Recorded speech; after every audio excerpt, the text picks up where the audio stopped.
जय माता दी। दुर्गा सप्तशती 8वां अध्याय।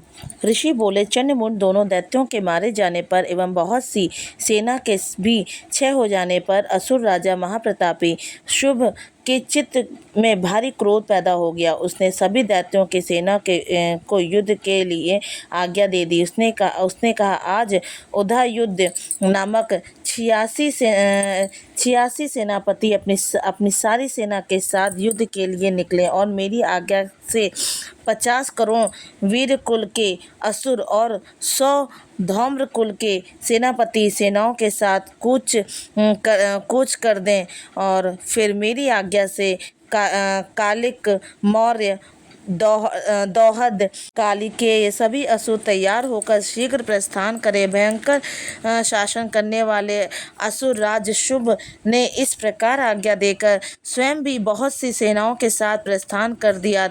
जब चंडिका ने देखा अब इस ओर भयानक सेना लेकर निशुंभ आ रहा है, तब उन्होंने अपने धनुष की टंकार करके पृथ्वी आकाश के मध्य को गुंजा दिया। हे राजन, उस समय सिंह ने भी बड़ी भारी गर्जना की। फिर अंबिका जी ने घंटा बजाकर उस गर्जना को और भी बढ़ा दिया। उस शब्द को सुनकर दैत्य सेनाओं ने आकर चारों ओर से देवी, सिंह और काली को क्रोध के साथ घेर लिया।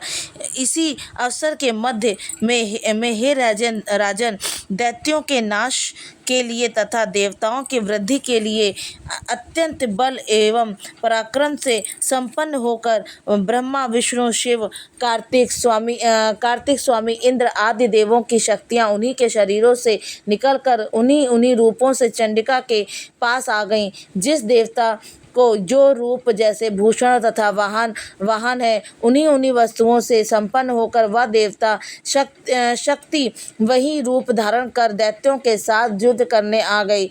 ब्रह्मा जी की शक्ति, जिसे ब्रह्मांड कहा जाता है, वह हंसों के जूते हुए विमान पर आरूढ़ थी। अच्छे सूत्र कमंडल से शोभित थी। सबसे प्रथम उपस्थित हुई महेश्वर की शक्ति वृषभ पर विराजमान, सुंदर त्रिशूल धारण किए हुए, महासर्पों के कंकड़ धारण किए, मस्तक पर चंद्ररेखा सुशोभित थी। वह महेश्वरी शक्ति आई। कार्तिक स्वामी की शक्ति हाथ में शक्ति लिए मोर पर अरुण गुह रूपणी कौमारी अंबिका शक्ति दैत्यों से युद्ध करने आई। वैसे ही विष्णु की शक्ति गरुड़ पर सवार होकर शंख, चक्र, गदा, शांग्र एवं खंग हाथ में लिए एवं वैष्णवी शक्ति आ गई। यज्ञ महार का विचित्र रूप धारण करने वाले विष्णु की 12 शक्ति वैसा ही धारण करके वहां आई। नरसिंह जी के समान शरीर को धारण किए हुए, गर्दन के बालों को फटकारने से आकाश के तारों को बिखेरती हुई नरसिंह शक्ति वहां आ गई। इंद्र की शक्ति, इंद्र के समान रूप वाली 1000 नेत्र धारण किए हुए, वज्र हाथ में लेकर ऐरावत गजराज एवं गरुण होकर वहां आ गई। तब उन शक्तियों से घिरे हुए शंकर जी ने चंडिका से कहा, मेरी प्रसन्नता के लिए शीघ्र से शीघ्र इन असुरों का संहार करो। तब देवी के शरीर से अत्यंत भयानक सैकड़ों गिदड़ियों की भांति ऊँ करती हुई बड़ी चंडिका शक्ति प्रकट हो गई। तब उस अपराजिता देवी ने धुएं जैसी जटा वाले शिव से कहा, भगवान, आप दूत बनकर शुभ निशुंभ के पास जाएं। वहां जाकर उन महाअभिमानी शुभ निशुंभ दानवों को तथा युद्ध में हुए दूसरे दानवों को भी कहें कि हे दानवों, यदि तुम लोग जीना चाहते हो तो त्रिलोकी के राज्य इंद्र प्राप्त करें, सभी देवता यज्ञ भाग पाएं और तुम लोग पाताल से चले जाओ। यदि तुम्हें कुछ बल का अभिमान हो और युद्ध की अभिलाषा हो तो आ जाओ। तुम्हारे मांस से मेरी गिदड़ियां तृप्त हो जाएंगी। इस दूत रूप में स्वयं शिव को ही देवी ने ही नियुक्त किया। वह शिव शक्ति संसार ने शिवदूती इस नाम से विख्यात हुई। जबकि शिव द्वारा कथित देवी जी के वचन उन महासुरों ने सुने तो बड़े क्रोध में आ गए और जहाँ कात्यायनी देवी स्थित थी उस ओर बढ़ने लगे। वहाँ कुपित होकर उन देव शत्रुओं ने बाण शक्ति ऋषि आदि आयुधों से देवी जी पर पहले वर्षा करना आरंभ कर दिया। तब टंकार करने के धनुष द्वारा पहने पहने बाण छोड़कर देवी जी ने खेल ही खेल में उनके फेंके हुए बाण शूल शक्ति परशु आदि शस्त्रों को काट डाला। फिर काली भी उनके सामने होकर शत्रुओं की शूल के प्रहारों से चीरती फाड़ती खटवांग से कुचलती मारती विचरण करने लगी। इधर ब्रह्माणी शक्ति भी जिस ओर दौड़ती उसी ओर अपने कमंडल का जल छिड़क देती। उसने शत्रुओं का पराक्रम एवं तेज नष्ट होता जा रहा था। महेश्वरी शक्ति ने त्रिशूल द्वारा, वैष्णवी शक्ति से, चक्र द्वारा और कौमारी शक्ति से शक्ति द्वारा उन दैत्यों के क्षय करना आरंभ कर दिया। इंद्रिय शक्ति के वज्र गिराने से सैकड़ों दैत्य दानव विदीर्ण होकर रुधिर के पनाले बहते हुए पृथ्वी पर गिरने लगे। वाराही शक्ति ने जो कुछ एक को तुंड प्रहार से मार गिराया। कितने दैत्यों की छातियां अपने दाढ़ों के अग्रभाग से चीर डाली। वाराह मूर्ति ने चक्र द्वारा बहुत से दैत्य चीर फाड़ डाले। कितने महादैत्यों को नरसिंही शक्ति अपने नाखूनों से विदीर्ण करके खाने लग गई। कितने दैत्य शिवदूती के कठोर अट्टहास से भयभीत होकर पृथ्वी पर गिरते गए। फिर उन्हें वह खाती गई।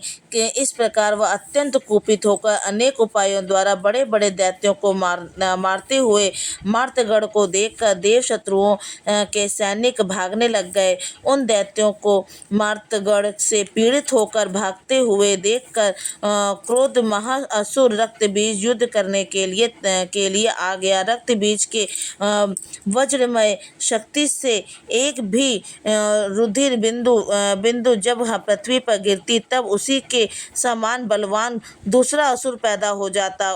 उस महाअसुर ने आकर इंद्र शक्ति के साथ युद्ध किया। तब इंद्र शक्ति ने अपने वज्र के द्वारा रक्त बीज की ताड़ना की। वज्र के लगते ही उसके शरीर से बहुत से योद्धा पैदा हो गए जिनका रूप पराक्रम रक्त बीज के समान था। जितनी भी रक्त की बूंदें शरीर की गिरती थी उनके उतने ही उसके संदर्श बलवीर पराक्रमी पुरुष उत्पन्न हो गए। वे रक्त से उत्पन्न हुए पुरुष भी अत्यंत भयानक अस्त्र शस्त्र से सुशोभित मातगढ़ों के साथ लड़ने लगे। फिर इंद्री ने वज्र से उसका सिर छत्र विछत्र कर दिया। उससे रुधिर बह गया।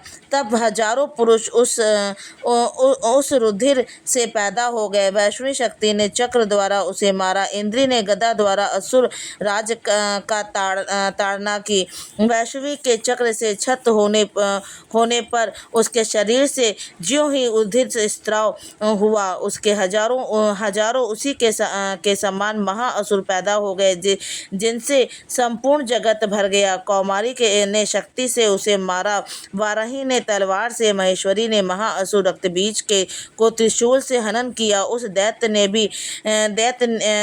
भी गदा द्वारा सभी मार्तगढ़ों को पृथक पृथक मारा। उस समय रक्तबीज बड़े क्रोध में संविष्ट था।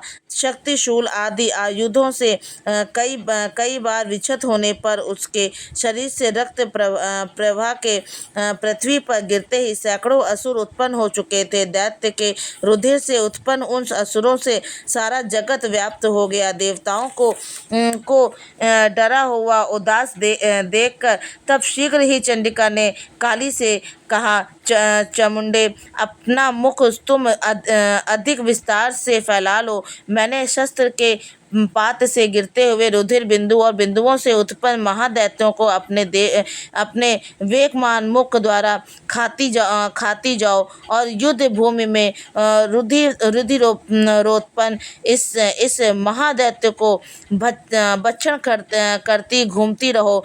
इस प्रकार कहकर चंडिका ने रक्त बीज पर त्रिशूल से प्रहार किया। फिर काली ने रक्त बीज का रुधिर मुख से ग्रहण कर लिया। उस दैत्य ने भी चंडिका पर गदा चलाई, किंतु उस गदापात द्वारा चंडिका को कुछ थोड़ी सी भी वेदना ना हुई। रक्त बीज के छत विक्षत शरीर से जो बहुत सा रुधिर गिरने लगा उसे चामुंडा मुख द्वारा पीती गई, और जो रक्तपात से दैत्य उत्पन्न हो गए थे उन्हें भी मुख में डालती गई। इस प्रकार चामुंडा ने सभी दैत्य खा डाले और रक्त बीज का रुधिर भी पी डाला। तब देवी ने शूल, वज्र, तलवार और सृष्टि आदि आयुधों से हीन उस असुर रक्त बीज को मार दिया। शस्त्र समूहों को आहत होकर वह पृथ्वी पर गिर पड़ा। हे राजन, रुधिर तो उसका चामुंडा ने भी पी ही लिया था। उसकी मृत्यु होने पर देवता परम प्रसन्न हुए। मार्तगण उसके रुधिर पान के मद से उन्मत्त होकर नृत्य करने लगी। 8वां अध्याय समाप्त। जय माता दी।